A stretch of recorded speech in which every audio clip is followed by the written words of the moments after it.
One.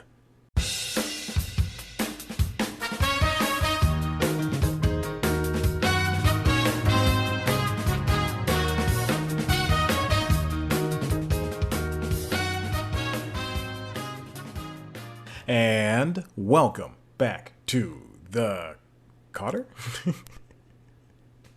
That's the title of that show. Welcome back, Cotter. Welcome back to the Constitutionals Podcast. I'm your host, Chad White. If you didn't know, this is the only premier podcast that talks about failed 80s and 90s sitcoms. Only premier podcast for website, cpluscomedy.com. Like I said, it's a website. Go there, episode 217. Here we go. Let's get into it. Not a lot of time, first of all. You know what I should stop doing is clicking on my the computer's old, so I should stop clicking on links, period. Welcome back, Constitutionals Podcast. Here we are doing this show once again. Could have done it last week, did not. Listen, I started a new job in October, and this time of me just sitting here is really getting on me. I don't play video games during the day, and I try not to watch TV, although I did watch both a full episode of Jimmy Kimmel Live and Late Night with Seth Meyers today when I got back home from a thing I was doing. I said, why not? It's 11 o'clock in the morning. Why not just sit there? So that's what I did. I watched those two shows. Wonderful. Also today is September 21st, which is a thing every year for the past 6 years. Did me a Dijuibe, who is a comedian slash writer. I think now he's an inline skater. If you follow him on Instagram, it all makes sense. And he bakes. Does a September 21st post involving Earth, Wind, and Fire's September song. And this year was his last one, and it was also his longest one. It was a full 4 minutes of just amazing camera work and a lot of great people that he brought along with him. So I'm glad he did that. I'm glad he used his platform in the past couple of years to raise money for a lot of workers or children or whatever have you. So he's a good guy, and I wish him all the best of luck in his next endeavors. Okay. Let's move along as if I had to let him go. Wish him the best of luck. I also want to give you a little behind the scenes.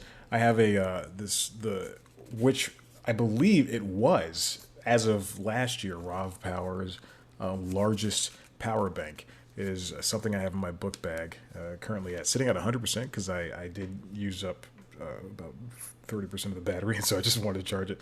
Anyway, Rav Power's biggest Jesus, just hit the microphone. Which was their biggest battery pack, and it is now plugged into the Zoom recorder because the thing was dying, and this thing's so powerful it could power up the iPad, the Zoom. That's about it at once. Let's move on. Deadline. This comes from David Robb. Female actors reach historic highs on broadcast and streaming shows, but women lag in behind-the-scenes jobs, study finds. So more than half, 52.2% of the major characters on streaming programs shown during the 2020 and 2021 season were played by women. And that is something that you can actually see. Shows like Firefly Lane on Netflix. Only reason that is in my head is because they just casted 2 people of color, and I don't believe that show had any people of color. And so shows like Firefly Lane, and then Pen 15. It's just did Kimmy Schmidt come out during this time? I don't remember the Kimmy Schmidt finale. But yeah, it's one, and now 9 stupid people, or 9 perfect strangers. That's what's called. 9 stupid people. That is the title of the show. Okay, and yeah, so you can see it, especially if you just even have a passing glance at television shows, and it's an increase of 7 percentage points from a year ago. It's a historic high, according to the latest Boxed In report from Dr. Martha Lausen, executive director for the Center for the Study of Women in Television and Film at San Diego State. Such a very specific study. Don't tell me it isn't. I was just making a joke, and it was bad. So let's look at the numbers. 45% of females in all speaking roles for both broadcast networks and streaming services. That's a high. That's a high. That's for the previous high of 44 the previous year. Incremental increase. That's like the iPhone 13 update on iPhone 12 and iPhone 11 on iPhone 12 and iPhone 11 and iPhone 11 on iPhone 10. According to the report, the percentage of female producers, 43%, and directors of photography, 6.8%, working on broadcast programs, network programs, also hit historic highs. So we see incredible gains over this, and then they get into race. 58.2% were white, 22.4% were black percent, 8.3% were Latina, as well as Asian.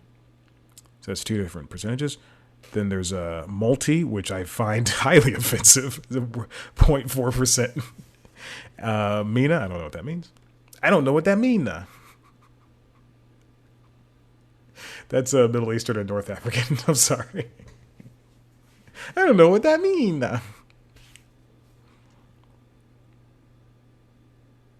But 60.6% of all females in speaking roles were white women, which is a decline of 4 percentage points from last year. Interesting. Last year's television season. So we're getting these increases, which are great, and they're moving along. But this is stuff that's in front of the camera. The problem is behind the scenes that we're not getting a lot of movement, and they don't have the numbers down here, which is incredibly disheartening. And you know, it's and representation goes both ways. We're gonna, in front of the camera, that's what you want to see, and behind the camera, that's what you want to see. And at some point, you know, obviously it's not gonna be perfect, but obviously these numbers need to increase. Shows like the Amber Ruffin show, for instance. Jenny Hagel is Latina and she's queer, and she runs the room for that show. And then there's another young black woman that works on that show as well. And then there's Demi Adijuibe. But that was like the first writer's room for the initial first half of that first season. And then they came in with the second half of the first season with, I think, 3 or 4 more writers. And so when you watch a show like that, and then you watch something like, I don't know, Last Week Tonight, even though, I mean, no, that's not a good comparison because it's one guy. If you watch a show like Firefly Lane, you know, you have the Amber Ruffin show, which introduces Amber Ruffin, Jenny Hagel, Corinne, who was I think one of their writer performers, and then, you know, versus Firefly Lane, which is Katherine Heigl and Sarah Chalk. I've never seen the show, and I can pull these names out of my head. Maybe I would have been better at math if I did this much homework. If you know, whatever. So we have you know, both of those shows they're introducing these people back that, oh my God, I don't know if you can hear this helicopter above, but this thing is loud. And you know, it's good to have them in the lead, but it's the numbers need to start increasing, especially behind the scenes. When you have female creators, Kay Cannon, she just did. And I know this is television, but she just did Cinderella. That's Cinderella on Amazon Prime, and you know, Tig Notaro. She's quickly becoming one of the go-to people to choose for projects, and so it's good to see these numbers grow, if not, albeit slowly. And at some point, we just need to kind of just ramp it up. You know, for instance, and I'm going to bring it back to race. The Crown. The Crown is a show that won a ton of Emmys, and we'll get to the race part of the Emmys this year. But it's something that, even though I know it's steeped in historical accuracy and all that stuff, but there's not one dark face inside of the show, and it wasn't one dark face inside of their Emmy party over there in London. So it's, you know, at some point there needs to be some type of push in order to get these numbers current. And we're going to continue on with race. This comes from Deadline, written by Rosie Cordero. Hispanics and Latinos continue to be marginalized in popular movies, USC Annenberg report finds. So you know that periodically USC Annenberg Inclusion Initiative just keep they first I first took notice of them on News Time, and then in the Constitutionals and some early episodes, and they have since been one of my favorite purveyors of study. And they have this new report, and so usually, this the USC Annenberg Inclusion Initiative just talks about basically what we were talking about, people, who's behind the camera, who's in front of the camera, and all that stuff. Same thing for Color of Change, and now it's with I guess they're able to have more expansive teams, and so a lot of people are working on, or maybe it's just one team and they're all working on different studies at the same time. They're multitasking. They released to this new report to coincide with the beginning of Hispanic Heritage Month, finds that popular movies continue to marginalize Hispanics and Latinos. The investigation, co-authored by Ariana Case, Zoily Macardo, and Carla Hernandez, assessed leading and co-leading Hispanic Latino actors and all speaking characters across 1,300 top-grossing films from 2007 to 2019, as well as their presence. Oh, that's a good swath, because 2007 is, yeah. It's as well as their presence working behind the camera as producers, directors, and casting directors. You might notice I'm wearing a shirt that says "Hello, Free Coffee." It's I used to work at Starbucks at one point in my life, and I still have the shirt. Fits well. I never wear it out in public. The end. It's important to note Hispanics/Latinos spend $1.7 trillion as consumers. They account for 25% of movie tickets sold. Wow, that's like Jiminy Christmas. 25%. That's a big percentage. So here we go. Acting roles in 2019. This includes movies like STX's Hustlers, 2019 movie with Jennifer Lopez, where she did not get naked like I was hoping. I'm sorry. I did that as a joke. Gabriel Luna, not really. I'm just joking. Gabriel Luna, Terminator Dark Fate. He starred in that. That was for over there at Paramount Pictures. That was a good movie. I like that movie a lot. The report reveals, in 2019, acting roles, 7% of Hispanic/Latino actors, fill leading roles, only a slight increase from the 3.5% across the 13-year time frame. However, more than half of leading or co-leading actors were girls and women across the 1,300 movies examined, including 6 of the 7 actors, yet they still represent only 1.9% all across the 1,300. Then there's an age barrier. Not a lot of them were 45. Oh, only 1% were 45 or older. Yeah, it's not a lot of them, including 9 in 2019. Only 3 of these roles were held by women 45 or older. 2 were Jennifer Lopez, and the other was Cameron Diaz. On the Latinx front, 5% of leads and co-leads were Latinx. I don't want to go through all these numbers, but let's move on to behind the camera with somebody like Melina Matsoukas. Excuse me. I say Matsoukas like Jason Matsoukas. She is a wonderful, wonderful directress. I believe she did the movie. Oh, excuse me. It's not coming through. She has done a bunch of music videos, but I believe she did the movie with old dude from the British guy. What's his name? Oh, right now she's done. Obviously, you've seen Insecure. She's done Master of None. She's also EPing Why the Last Man. Queen and Slim. That's the movie I was thinking about. Jiminy Christmas. But yeah, she's a very, very prolific directress, and she's. I'll stop. And she's good at what she does. So she's one of the big name Latino directors, also included Patricia Riggin and Roxanne Dawson, and they're the only 3 Hispanic/Latino women when it comes to directors. Only 3. There are 35 individual Hispanic/Latino directors across 13 years, a total of 34.3. Robert Rodriguez is probably one of those. And only 2 were Afro-Latino, including Melina and Steve Capel Jr. The USC Annenberg Inclusion Initiative comes from Dr. Stacey L. Smith in partnership with Unbelievable Entertainment and Wise Entertainment. So we have these numbers, and this is why I always say, this fight for equality, especially in the entertainment industry, isn't just a black and white issue. It's not just male female. It comes, even though we didn't talk about anybody in the queer world here, but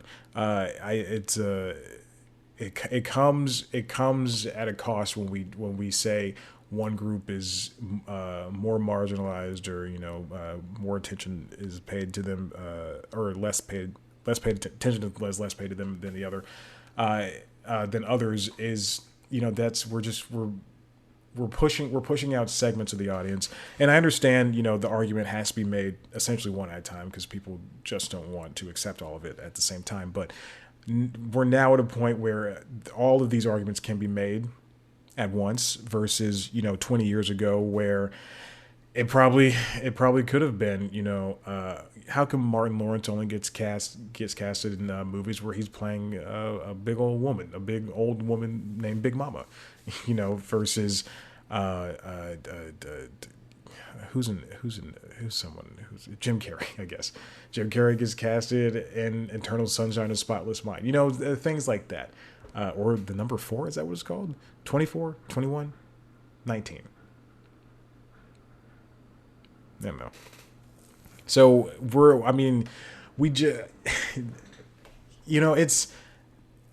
I've been thinking about this, especially more recently, especially with my development of, all year I said I'm not going to watch shows or movies with majority white casts. That includes period pieces, man. I just have no interest in that. And also we have a lot more stuff to watch. Stargirl's on. That's a great diverse cast, a lot of beautiful young people. Ooh, baby, I love to watch me some Stargirl.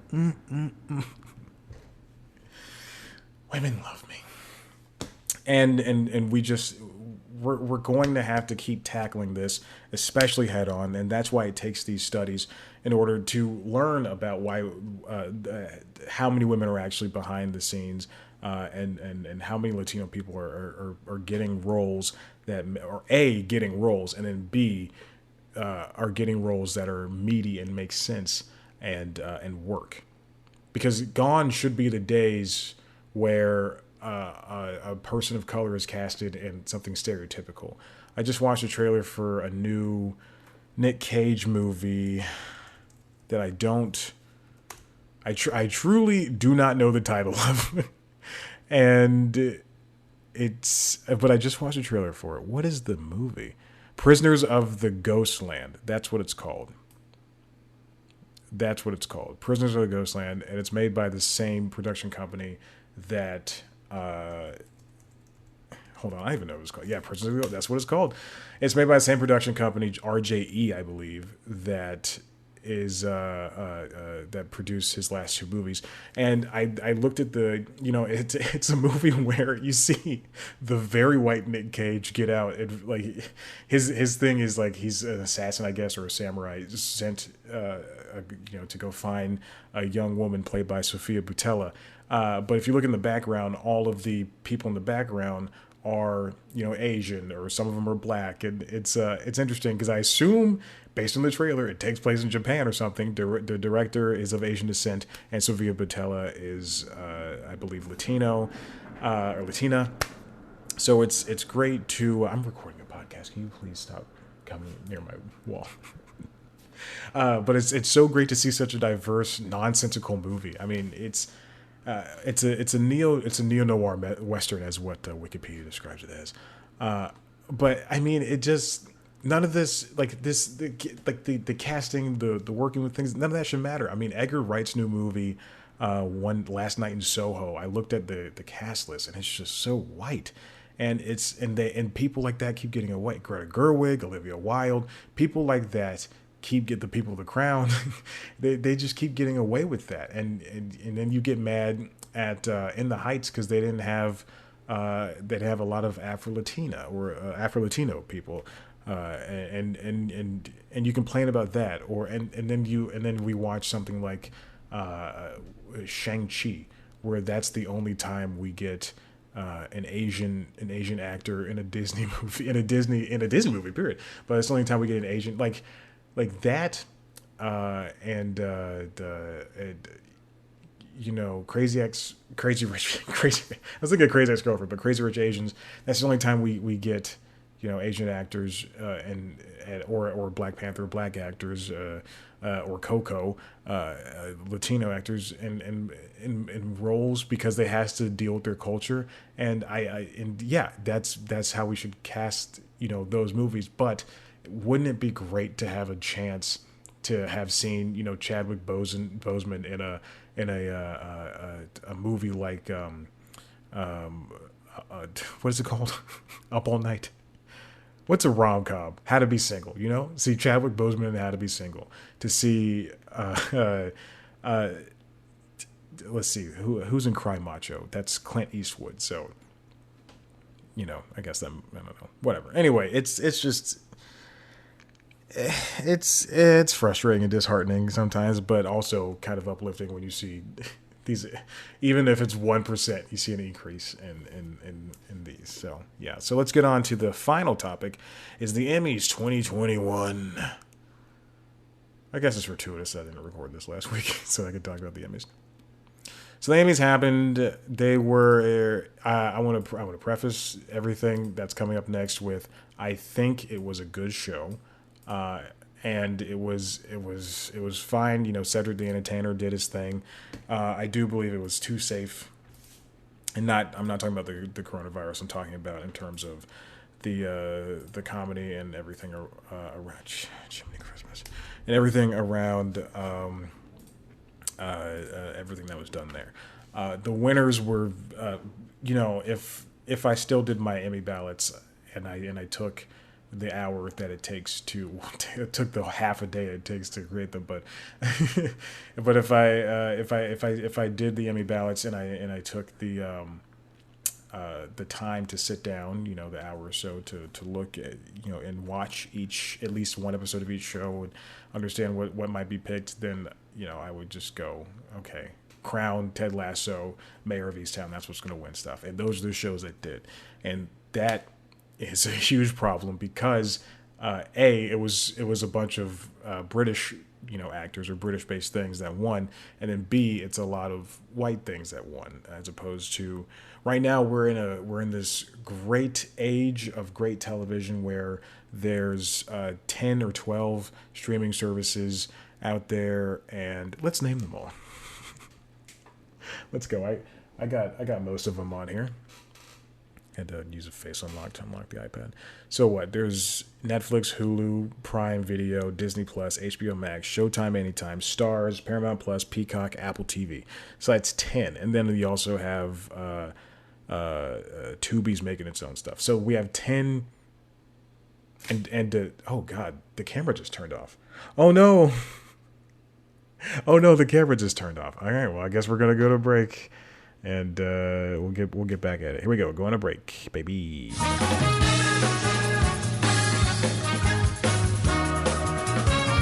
And we're back.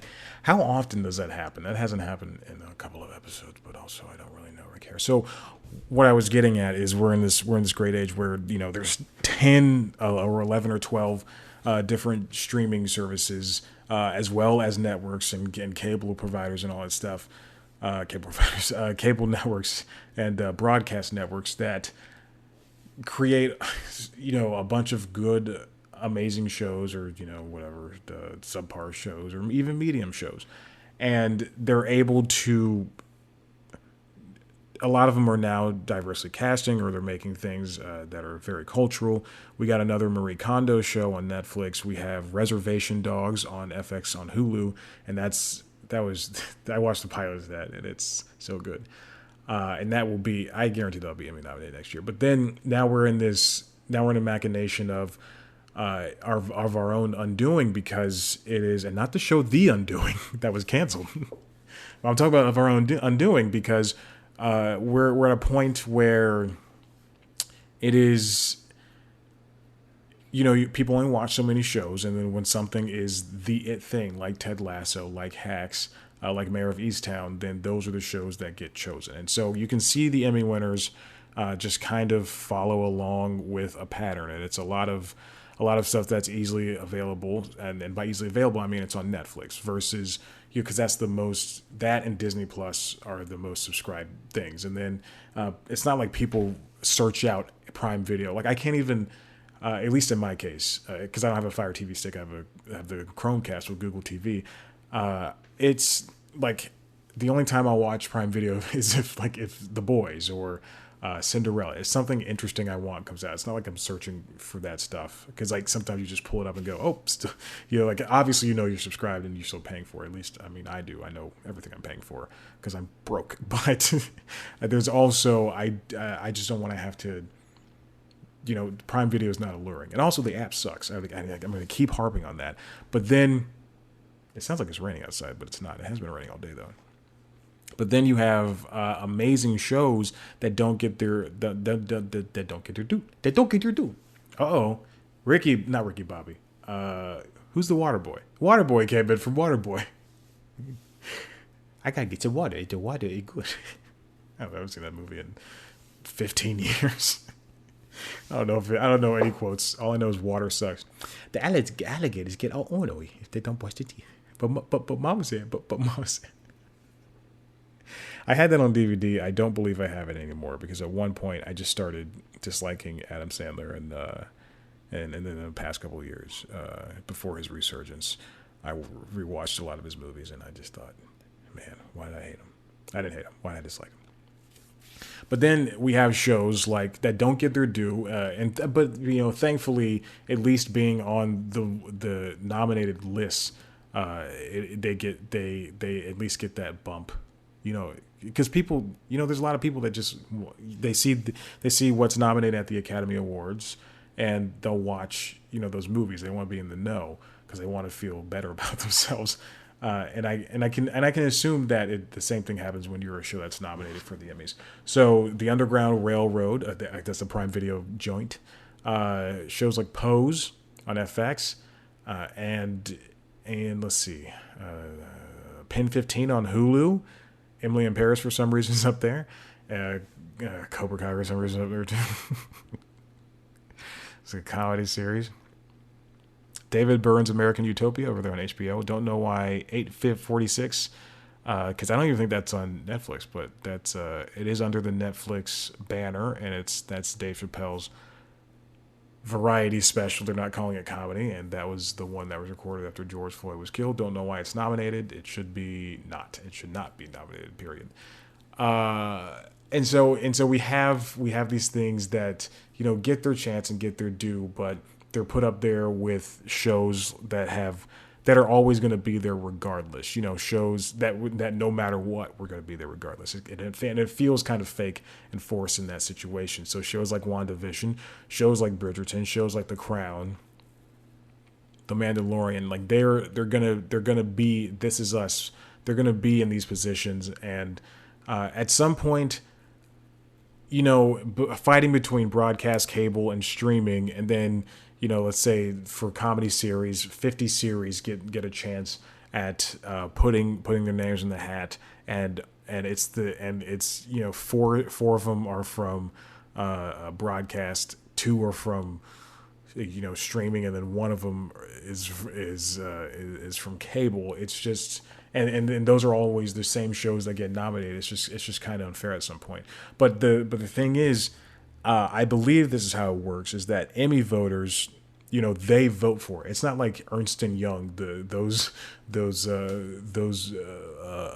people at Ernst and Young are looking at these Emmys, the Emmy nominations, or the nominees in general, and they're going, okay, we're gonna vote and say The Crown is the winner. I believe. You know what?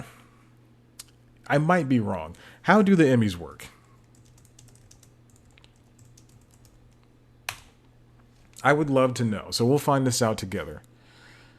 Voting is done by peer judging panels. Most categories have 2 voting rounds. This comes from the Wikipedia, with separate judging panels in each round. The top entries in each category are announced as the nominations, and then the top entries announced as the Emmy winner later in the awards ceremony. So is that how that works? I just want to know how the voting is done. So what it seems like is just people at the Television Academy are voting these shows or putting these shows in or putting them shows up. But I mean, I wonder how. I would love to have to do an episode of News Time in regards to how Emmy voting works, and that actually might be a good episode to do at some point, maybe next year. Oh, you know what? That might be. I'm 2 episodes behind. That might be an episode I do this week. How Emmy voting works. Hey, you guys just found the you just hey guys, you guys were here for the ideas. You here for the ideas. I'm back. It's me, Andrew Cuomo. Who thought I was gone? So let's talk about the snubs, and then we'll get into the race, and then we'll be done. If you have a cat or a pet, period, and that can roam the house, sometimes you look around like because you think you see something in the corner of your eye. But I know she's sleeping on my pants right now, Nova. So people that were snubbed include Michael K. Williams. But here's the thing: I believe that these were chosen. I don't think that the Emmys are reactive. I don't think that the Emmys. I don't think that the Oscars, and I don't think that the Globes, SAG Awards, Tonys, Grammys, MTV, Tony, all that stuff. Tonys already. I don't think the Tonys. Let's do something with that. Tonys. No, okay, I can't do it. I'm not good at thinking on the spot like that. But so with that being said, I don't, Toby Mendez, as much as I don't want to watch The Crown and I don't want to see some pasty white guy win an award again, Michael K. Williams not winning, a posthumous thing like that, or same thing for Chadwick Boseman, it's just because they pass away before the ceremony doesn't mean that watch me be nominated for something and then friggin' die. One thing in my life I'm nominated for and then I friggin' die right before it happens, and then I didn't win. I think that the voting was already done, and it just Tobias Menzies. I said Toby earlier, but Tobias Menzies. I don't even know his name. What kind of name is Menzies? Beating him is just a product of what happens, but whatever. How many Emmy voters are there? Like, this is something I'll figure out. Let's see. Julianne Nicholson did not win for Mayor of Easttown. Who cares? Whatever. Ewan McGregor wins for Halston. Olivia Colman was not the favorite, but she won anyway, and Josh Connor did too. All right, so that's all from Variety. Kate Arthur, Ramen Satuda, talking about how WandaVision was shut out from the primetime Emmys and all the... Actually, pretty much, I think every Disney show was. WandaVision, as well as... What's that show called? The Mandalorian. As much as I make... Look, the next episode of The Constitutionals is already planned out. I already have a lot of stories in there on deck. But I think I've mentioned this before. You can't avoid Disney now, and even Seth MacFarlane was on Kimmel last night talking about how he's owned by Disney now, and he's also owned by Fox, which he does not like. But and also Family Guy just left Adult Swim to own the Adult Swim saved Family Guy 20 years ago or something, 20 years ago, because Family Guy was canceled, and then it did so well in reruns that on Adult Swim that Fox was like, hey, maybe we should bring the show back, and then they did. But now it's on only on Disney-owned channels, FX, Fox, obviously, FXX rather, and Freeform. So it's nice to have it all in one place, but it still sucks to. Don't ask me about my student loans. Take that, Great Lakes. And it just stinks to see it leave the place that saved it. But anyway, what was I getting at? But I know I crap on Disney a lot, and I hold them to the fire. But they make interesting looking stuff, even if it's bland and it's the same. And I gotta say, the more I think about Spider-Man: Far From Home, I'm more interested in it. And to that end, I'm also The Mandalorian, the technology behind it, again, just I've said that before, just is so engrossing to me, and I want to see it in action. But I, with all my heart, hate Star Wars. This next one comes from Clayton Davis over at Variety. Hashtag Emmy So White. Also, I hate that hashtag. I hate it. I hate it. I hate it. It is, God, it makes everybody, the people of color, the people that use it sound so stupid. Just, voice your opinions and then move on. Don't hashtag Emmy So White. Like, that's not, watch the first episode of The Premise on FX on Hulu. BJ Novak's The Premise. And you'll completely understand that it's all a joke, and it's all not what I'm saying, but all of this hashtag stuff is business is crap. So, no actors of color win despite record nominee lineups, and that goes back to the Hispanic and Latino representation, as well as the female representation, and then expanded the queer representation. And then the other people of color representation. We're at a point where, again, we have so many different avenues of watching things. We have shows like Pose that have people like Billy Porter and MJ Rodriguez, both in the queer community, and MJ's in the trans community, I believe. And Bowen Yang is in the queer community, and he's in the Asian community. It's just we are in this space where it's time for recognition, especially for people that even if they are the quote unquote first of it all, they did the work, and I've seen Pose, not all of it. It's too much. It's too much to go through hour-long shows. But I've seen Pose, and I've watched Bowen Yang since before he was on SNL, and even Kenan Thompson has been on there for decades. It's just it stinks to see them. Yeah, you can have the online recognition, but you can and every time someone says trophies, awards don't matter, I mean, they do. That's what people see. That's what the normal person sees. And it would have been wonderful to have MJ and Billy, Bowen, or Michael K. Williams or Keenan just recognized for the work that they have done. Michaela Cole, she got the writing limited category win, but that's just a behind the scenes, which is great. Which is great.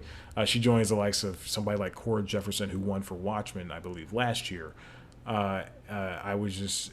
It'd be good to see actors, the faces actually win. But again, the behind the scenes is good because that's where I am, and that's the people who also need some help being recognized. The record number of 49 non-Anglo creatives were recognized in the acting and competition categories.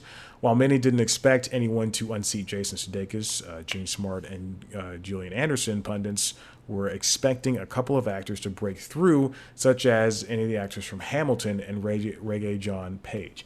I wonder if they saw Bridgerton as smut. I mean, I wonder if the Television Academy is as hoity-toity as I can see the Academy Awards being, even though they tried to be, pre-woke with Crash winning an Oscar, the Oscar for Best Movie. A movie that I saw won Best Oscar, and I thought, like a young 13-year-old Chad was like, I guess I'll give this movie a shot. Watched it and went, this is not good. But thought, oh, it should be good though. I'm gonna watch it. His voice got gravity each time. Porter and Rodriguez were heavily favored to win lead actor and actress drama for Pose, but lost out to Josh O'Connor and Olivia Colman for The Crown, respectively, and a loss for people of color nominees in the LGBTQ community, or as I call it, the LGBTQ community. Hi, I'm Chad. The Golden Globes managed to celebrate just John Boyega's performance in Small Axe, which is ultimately snubbed by the Emmys and the SAG Awards, and the HFPA found the merits for Latina actress Anya Taylor-Joy. Remember, she is Argentinian, but she lost her Emmy category to Kate Winslet for Mayor of Easttown. Yeah, it's we got to be at a point where we need to start they're calling it this person who wrote, who I'm sorry, this is very rude of me. Clayton Davis, who wrote this, is referring to this as a quote ceiling shattering year for Emmy diversity beyond the acting categories. But it's there needs to be some type of accreditation. There needs to be some type of push for people of color. Maybe have a whole year without white people winning anything or being nominated. That'd be great. I think SNL is in a position where for an entire season they could have just women hosting or just people of color and women hosting and not have any white guys. I think that'd be fair. If okay, this is, and I understand what I'm saying. I know that is insane, but I think if I hosted late night, like late night with Seth Meyers or something like that, or the Late Late Show, which I think will be the only two shows that I would be offered. I don't think I'd ever get Tonight Show, but if I was hosting late night, Black History Month, I would do like at least one Black History Month. I would do like it would just be all black people that I talk to, and then one Latino History Month, Heritage Month rather. It would just be all Latino people. Like I would do that. I wouldn't do it all in a year. That'd be like, well, now it's women's History Month. I talk to all women. I would do that. Once a year, I would choose one of those months, and I think that'd be a fun thing to do, or at least a week, each, if that's impossible, because again, it's NBC and CBS, and I don't think they would allow that. So yeah, it's we just need to come, maybe to some type of point where that needs to be forced, and the viewers who want to watch it will watch it. The viewers who don't will hopefully die from the coronavirus. And then we have shows like RuPaul's Drag Race, which won again. RuPaul broke his the record. It's 11 total career wins for most Emmy wins by a person of color. It was as the show Drag Race was named Outstanding Competition Program on Sunday night.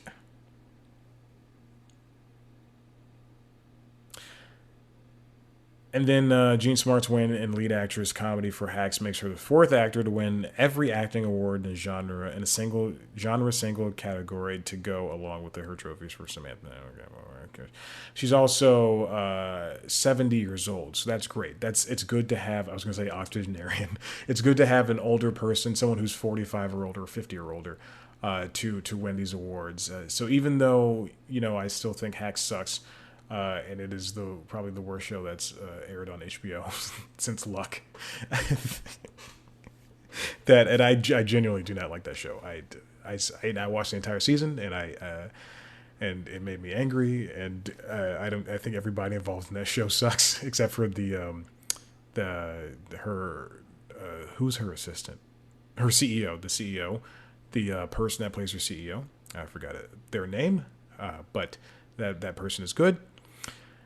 Dancing around I believe they go by they them, so I am going along those wishes.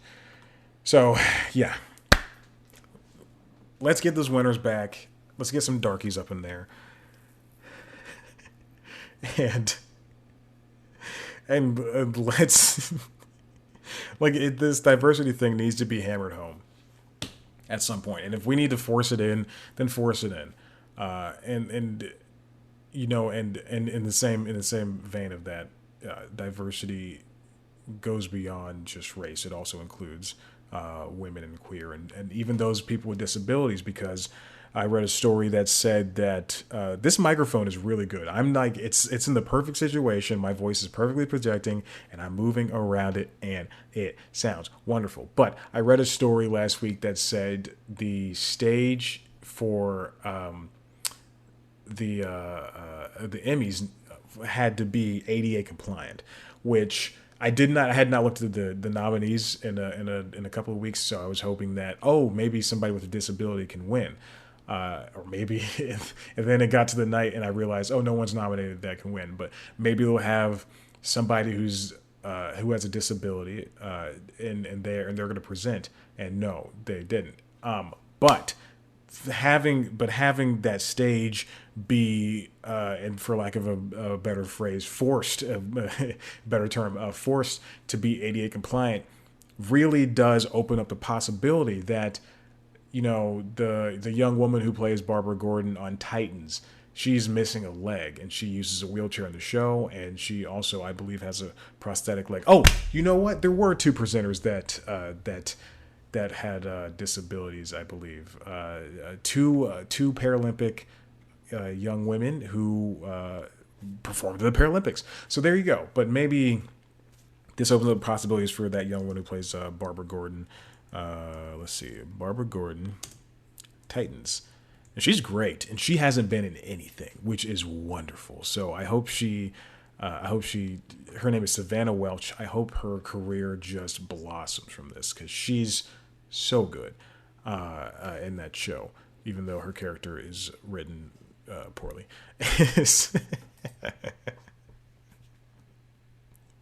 Again, Hacks is the worst thing I've seen this year. But Barbara Gordon is not written very well. Anyway, so yes, so let's open up the door for these women, for people of color, for the queer folk, for those who are differently abled. Let's get in there. Let's make shows around them. They don't have to, cover like, oh, you're in a wheelchair and this is your life. Like, it doesn't have to be a show like that. Let's just cast people. Let's hire them to work in the background and behind the scenes, and get these people in. So there we go. Yeah. Listen, if you like what you heard here, head to the website cpluscomedy.com, where, hold on, I had to unlock the iPad, where you can see me talk to your favorite comedians: Tone Bell, Chris Gethard, Maria Bamford, Jermaine Fowler, who's in the first episode of The Premise I just previously mentioned. Check it out. Wonderful website. What else? If you want to see a video version of the show, head to youtube.com/cpluscomedy. Sometimes it comes out every week. Sometimes it comes out twice a week. We'll see what happens next. If you want to see, also on youtube.com/cpluscomedy is our premiere show, News Time, that I have admittedly been behind on because of outside factors pertaining to my personal life, but it's a good show. This week's episode, the most recent episode. Most recent episode is celebrating 20 years of Adult Swim. I did a very good cold open followed by a very, very poor episode. So check it out if you want to. I really don't care. Instagram, Twitter, @CPlusComedy. Instagram, Twitter, @ChadBlackWhite. Like us on Facebook. Rate, review, subscribe to this show wherever you get your podcasts. Thank you for listening. I'll see you maybe later this week. I don't know. Goodbye.